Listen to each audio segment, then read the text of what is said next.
The night started with a dog barking. That's what got my attention. It wasn't my dog either. I don't even have one anymore. Buster passed last year. But I remember that sound, deep and urgent.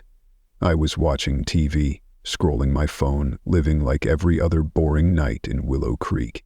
But outside, someone's dog just wouldn't stop.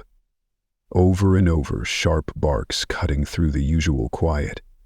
I got up, pulled back the curtain, expecting maybe a raccoon or another stray. What I saw instead made me freeze. There was a military van parked at the end of our street, headlights off, doors closed, black paint that looked almost blue under the streetlight. You don't see stuff like that here, not in our little town. Next door, Mrs. Holloway's porch light was on, but she wasn't out there watering her plants like she usually did at dusk. The only movement was that damn barking dog, tied to the fence in the Johnsons' yard, straining at the leash like it could see something I couldn't. That's when I noticed the sidewalk by the curb, dark stains where there shouldn't be any. Not oil, not mud, too red, too fresh. I stared at it for a second, my brain refusing to call it what it probably was. I closed the curtain, rubbed my eyes, and tried to laugh it off, but my heart was pounding. I went back to my phone, sent my brother a text. "You up?" Weird stuff on my street.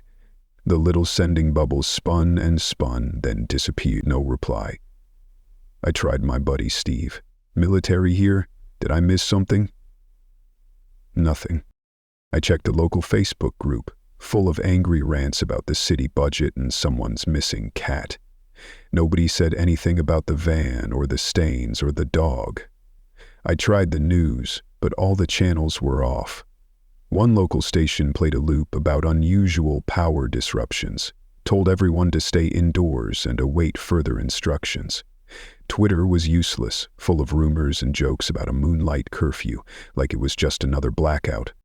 I went outside for a second, just onto the porch. The air was thick and still, the way it gets before a thunderstorm, only there wasn't a storm. The moon was full and huge, hanging above the woods behind our neighborhood, making everything look pale and strange.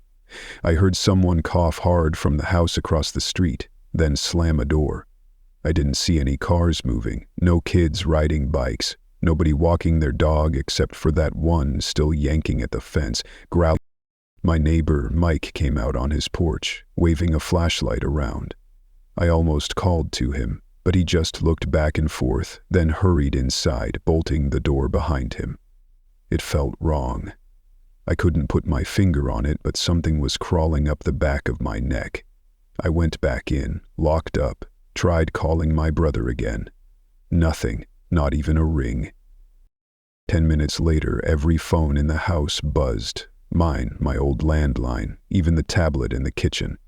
Emergency alert, shelter in place, lock all doors, avoid windows, do not engage with unknown individuals. My hands were shaking. I started checking all the locks, pulling the shades, turning off every light I could. I don't know why. Instinct, maybe. Heard something outside, like footsteps crunching in the gravel, slow and heavy. I peeked out between the blinds and saw a figure walking under the moonlight. Not a neighbor, too tall, too thin, like their arms and legs weren't quite right. They glided more than walked, turning their head back and forth, sniffing the air. I ducked down, heart hammering. They stopped by the Johnsons' fence. The dog went silent. I waited for it to bark, to growl, to do anything, but it was just gone. The leash hung empty, swinging. I tried to call the police, but the call didn't go through. Every number I dialed was dead. The news said nothing. Facebook said nothing. But I could hear things outside, more than one now. Quiet voices, footsteps, tapping on windows. In the house across the street, someone screamed. I saw movement in the shadows, shapes that didn't belong, slipping between the houses, pausing under the trees, looking up at the sky. I grabbed the only weapon I had, a baseball bat from the garage, and barricaded myself in the back bedroom. I texted everyone I knew, begging them to answer. I watched the moon crawl higher in the sky, painting the world in silver and shadow. Outside, the night creatures gathered, their eyes glinting in the moonlight, their bodies swaying as they waited for something I couldn't understand. I sat on the floor with my back against the door, bat across my lap, listening to the sounds of my town being taken, street by street, house by house. I thought about calling my mom, about warning her, but what would I even say? She'd think I was losing my mind. I felt like I was. My hands shook, my throat was dry. I just kept thinking, if I stay quiet, if I stay hidden, maybe they'll leave me alone, maybe they'll move on. Maybe I'll wake up tomorrow and none of this will be real. But I knew, deep down, nothing would ever be normal again. Not after tonight. Not after what I'd seen under that moon. And all I could do was wait and listen and hope the night creatures didn't find a way inside. I must have fallen asleep at some point, because when I opened my eyes, the world was changed. My phone was buzzing in my hand, but it was just the battery dying. No messages, no missed calls. The house was freezing and dead quiet except for the distant sound of something scraping down the street, metal against concrete, slow and steady. I waited a second, trying to get my bearings, the bat still clutched in my sweaty grip. I crawled to the window, careful not to show my face in the moonlight, and peeked out. What I saw made my chest clench. The military van's back doors were wide open, and there was someone, moving inside, limbs all bent wrong, crawling out backwards, head first. I counted 3, maybe 4 shapes, all pale and inhuman, dragging something heavy from the van to the grass. My neighbor's front porch was stained now, streaks running down the steps like someone had tried to clean up a mess and given up halfway. Then I heard it, pounding on the back door, hard enough to rattle the hinges. I grabbed the bat, heart thudding, but I was too scared to move. Then the noise stopped. I held my breath, listening to the scrape of fingernails. Yes, fingernails along the siding. My stomach twisted. I realized I hadn't checked the basement window. Had I locked it? Was it open? I crawled down the hall, sliding my feet across the carpet so they wouldn't creak, Riley's old dog collar clinking on my wrist like a lucky charm. I was almost to the basement door when something slammed into it from the other side. I jumped back, trying not to make a sound, trying not to breathe. The scraping continued, slow and patient, like whatever was out there had all the time in the world. My phone was completely dead now. I tried the landline, nothing but static. I remembered the emergency alert, do not engage with unknown individuals. But what the hell was I supposed to do if they came in? I crept back into the kitchen, tried the radio. All I got was a garbled voice. Shelter, stay, moonlight, not safe. Repeat, not safe. Then just buzzing. My head was spinning, but I knew I couldn't stay here. I peeked out the front window again. The creatures were gone from the van, but now there were more of them. Some moving down the street, some crouched under porches, one perched on the roof of the elementary school across the field, staring straight up at the moon. I heard the front doorknob rattle. Someone whispered my name, soft, familiar, like it came from inside my own head. I knew that voice.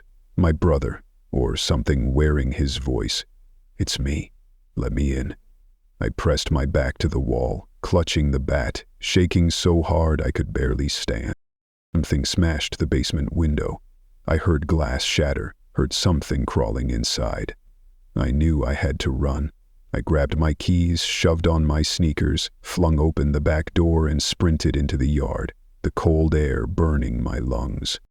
I didn't look back. I could hear them behind me, hissing, skittering across the grass. I vaulted the fence into the Johnsons' yard, almost slipping in something wet. I made it to the street, looked back once, just for a second, and saw a dozen pale shapes pouring out of my house, their eyes lit up with moonlight, teeth glinting as they tasted the air for me. I ran until my legs almost gave out, cutting through backyards, dodging swing sets and garden hoses and overturned trash cans. Everywhere I looked, the town was falling apart. People screaming from inside boarded-up houses, someone pounding on a car horn until it cut off with a shriek, shapes moving in the woods behind the school, flickers of white and red under the trees. I ducked behind the gas station, hid in the shadows. I tried to breathe, tried not to sob. In the fluorescent glare from inside, I saw my reflection in the glass. Wild eyes, dirt and blood on my face, shirt ripped open. I wanted to believe it wasn't real, but I could still hear them. Closer now, calling my name, one after another, voices twisting into something inhuman. I knew then that this wasn't about infection or some chemical spill. This was something older, something hungry. The rules had changed. Anyone could become one of them, and they'd wear the faces of the people you loved just to get you to open the door. I pushed through the broken back window of the gas station, crawled inside, hid behind the counter. I tried to text my brother again, but the screen stayed black. I heard the front door rattle, the scraping start up again.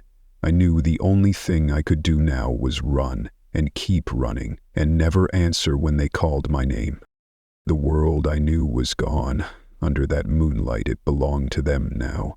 And as I crouched in the shadows, heart pounding, I realized I wasn't waiting to be saved. I was waiting to see how long I could last.